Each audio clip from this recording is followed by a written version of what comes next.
இன்னைக்கு நடந்த விஷயத்தை இந்தியாவுடைய article 14, article 15, article 25, article 33 to 35, 36 இதற்கு கேள்வி வருகிறது.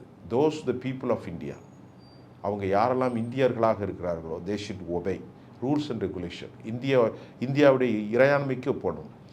The people have a right, they have a right to profess and propagate what they believe, what they worship, and according to Indian Constitution.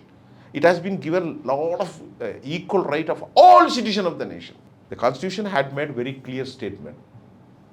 The followers, இந்தியாவுடைய அனைவரும் பின்பற்றுங்க. உனக்கு எதை விரும்புறியோ அதை சொல்லு. நீ எந்த சாமியை விரும்புறியோ அதை நீ விரும்பு, அதை நீ ஒர்ஷிப் பண்ணு, அதை பிறர்கிட்ட சொல்லு. எப்படி சொல்லு? சண்டை இல்லாமல் சொல்லு, வன்முறை பண்ணாத.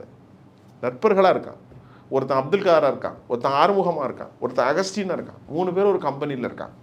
டீயை குடிச்சிட்டு இதை பற்றி பேசு.